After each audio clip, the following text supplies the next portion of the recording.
The Uber driver, black female who was shot, killed for doing absolutely nothing but trying to pick up somebody. Well, there's another twist here. Uber said they were going to be very supportive. Are they offering to support the family? I mean, maybe contribute to the funeral cost. Let me remind you of the video, give you the update. Here it is.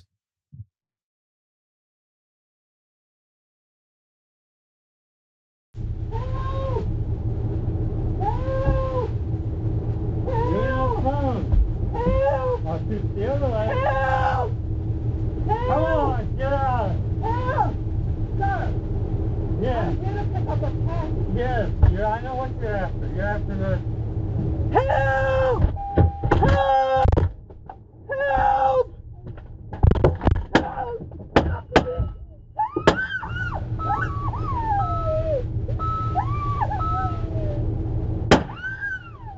Give me that phone.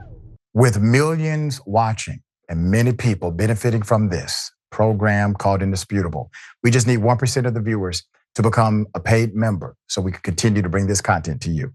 Now back to the show. All right, put up the picture full mass. He has been arrested. In my opinion, he's a cold-blooded murderer. As you recall, the shocking dash cam video captured an 81-year-old William Brock, the man who fatally shot a 61-year-old woman, Uber driver Lolitha Hall. This was on March 25th. According to his narrative, he believed she was working with a scammer. And let's keep the picture up. Even if you believe his story, if she was working with a scammer, which by the way, she was not, you still cannot murder somebody.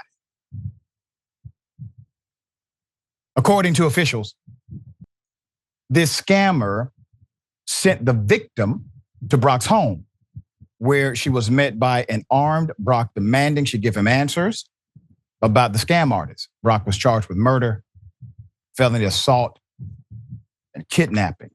Atlanta Black Star notes that while Uber representatives have spoken with Hall's family and offered support, they would not say directly if they will help cover funeral cost, okay?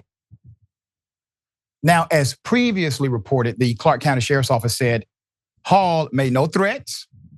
Ms. Hall made no threats or assaults toward Mr. Brock, made no demands, other than to ask about the package she was sent to retrieve through the Uber app. Brock is accused of shooting Hall multiple times. She was transported to a hospital, but pronounced dead. Per NBC News, authorities said Brock only called the police after he shot her 3 times. As Court TV and Inside Edition have reported that investigators found an envelope with $12,050 court details and a case number written on a notepad at Brock's residence. In addition to the hefty payment, police learned that the swindler also threatened William Brock's family and claimed that his relative was incarcerated. Quote, he was telling me he was going to kill me and the family and everybody else around, Brock reportedly told law enforcement in a 911 call. Per local news WKEF, during the investigation, detectives with the sheriff's office were able to speak to the scammer who claimed to be an officer and to have known Hall. Quote, okay, let me ask you this. The female that you sent over here, do you know who she is? Detective Cruz posed the question. The scammer said, yes, I do. Okay, well, she's been in an accident, and this is actually an officer. It's Detective Cruz with the Clark County Sheriff's Office. And I need you to dial this number. Get this number so that I can explain more to you, Cruz said before the scammer hung up the phone. The number was linked to Bell Mobility out of Canada. And Uber said the account used for the delivery had been banned from the app. The rideshare company is working with the FBI and local law enforcement to track the user behind the account. Uber says it also has a team made up of former high-level investigators from the FBI and other law enforcement agencies that look into reports of illegal or criminal activity, and they refer them to the proper agency. Reports show that at least 31 app-based workers were murdered while on the job in 2022 alone. 70% of them were people of color. More than 30% worked for Uber, one company. However, gig workers, they don't get survivor benefits. Berkeley law professor Catherine Fisk told NPR.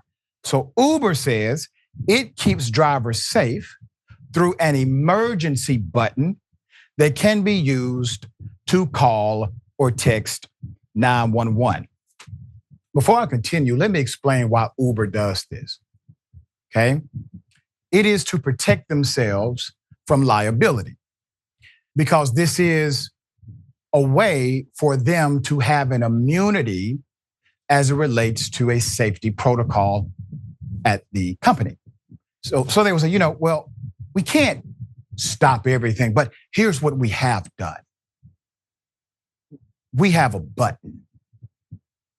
There's more. The button sends trip details to 911, can be used to call or text 911. The button then will dispatch the caller's name, make and model of the Uber car license plate, and GPS in some cities. There is also a follow my ride feature that allows drivers to share their rides with their phone contacts. And by the way, you have many, many apps that do the exact same thing. Let's put her up full mass. I can't imagine what the family is going through. I cannot imagine what was in her mind moments before she left this planet. She was backing away, screaming for help. And as I researched for this story the first time, I remember it striking me that she did not run. She did not turn her back and run because she was afraid she would get shot in the back. That's the reason. She was afraid that if she turned around and ran, she would get shot in the back. And she probably would have given the murderous instinct of this killer. Before working for Uber, Ms. Hall retired from the Regional Income Tax Agency, worked at the Bureau of Workers' Compensation, the KIPP Academy of North Carolina, and St. Vincent's Behavioral Health Center. She had also started her own janitorial service before her death. Her funeral service was held on April 5th. Couple of things here. Uber, this is the bare minimum of what you can at least confirm on the record. Did you offer to assist with the burial expenses of Ms. Hall? Very simple. There's also this macrocosm.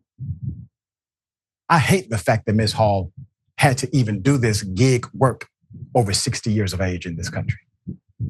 She's worked a whole damn life. And then the 81-year-old white male who was involved in some scheme or scam against him, that does not give you permission to put bullets inside of a 60-year-old woman, period.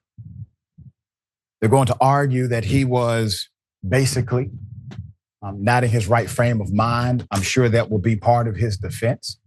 He assumed he was defending something that was not present. No danger was being presented. Ironically, if he was a cop, he would get away with it. That's the irony of the whole thing.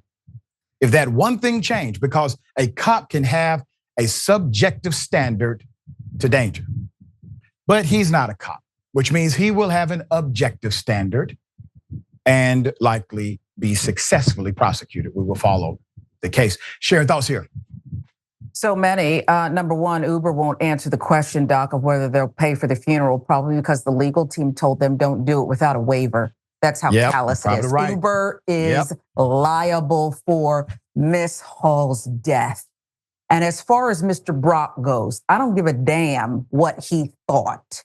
He should have kept his ass in the house. Yeah. He is 81 years old, walks with a gape, and I don't want to hear nothing about sympathy for this old man. Uber doesn't care about their workers, Doc, which is why periodically these, workers who are just independent contractors park it and try to call attention to things they don't get. Yep. Money too short. Disgusted. Uber's liable here. And when you look at the stats sharing 30% of the deaths in this gig economy are attributed to one company, something has to be done.